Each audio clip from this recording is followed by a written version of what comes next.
Hi, Carl with MachLabs. Let's go ahead and power up this new Ethercat system for the first time. So with the M31 from MachLabs, it should come with the IP address already configured. My computer's set up right now. I've already installed MachPro to be able to communicate to it. So I powered on MachPro at this point, and the first thing it pops up says that the firmware is out of date. And that's possible depending on the version that you're running. And especially if you do an update down the road, it'll pop up and tell you that the firmware is out of date. So we're going to go ahead and update the firmware. It's going to download everything. Make sure you don't turn off the power to your machine while doing this upgrade. But it downloaded and says everything's good. It's rebooting. If everything's successful, it'll lose connection to the M31 and then come back. And there we are. Everything's good. I can go ahead and close out of this window. So now the second real step here is to go into the M31 plugin and configure it for Ethercat. So we're going to go to the M31 and I'm going to go to the Ethercat tab. I'm going to refresh the network.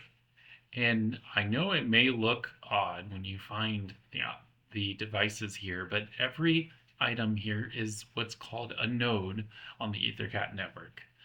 And there are two devices here because there are two nodes. We have two Yaskawa servos. If it's unsupported, let us know. But basically right here, this drop-down box will be blank. If there's nothing there, it'll be unconfigured or unknown or something like that.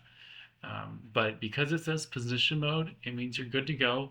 These drives should be able to work. It means that they're at least compatible with the M31. So we're going to go ahead and update. And here you can actually see the actual numbers. These are, I guess, manufacturer numbers of Yaskawa. But here we automatically identified them as Yaskawa Sigma 7 drives Ethercat with the firmware version. The next step is to download that configuration into the M31. I'm going to download.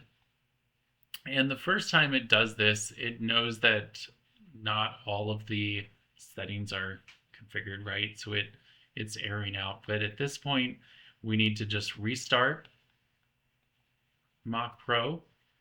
So we're going to just go ahead and do that. We're going to restart MachPro to make sure that, or to give that Ethercat configuration, make sure that it gets loaded fully into the M31. Just following the prompts of what it told me to do. And at this point now, I need to go in and configure what those Ethercat devices are. So the best is just to use the manual for this part. Last time I ran this version, I didn't do a successful tool change. That makes sense. I'm going to go back to the M31, and so you can see now I have my two devices here. But now I'm going to go into my motor 0. And default, you're going to leave all of this, the defaults. But if you're using Ethercat, we're going to switch that to Ethercat. And then you're going to want to make sure that your first Ethercat device is selected, or whatever you want mapped to the first axis or first motor. So I'm going to go to the second motor, and I'm going to select Ethercat drive. And again, it's the second one here. That's all I need to do. Since I only have two Ethercat devices. And now I'm going to just go ahead and press reset like this. And I hear some servo, I see some encoders coming in, but that simply I've connected to this.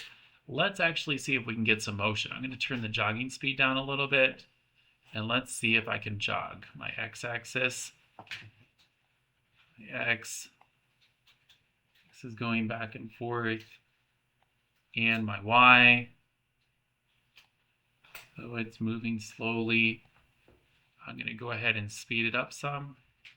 You can see it's moving faster. Let's give it a real spin. just like that. Okay. And that's how simple it is to run Motion on Ethercat. Thanks so much for watching.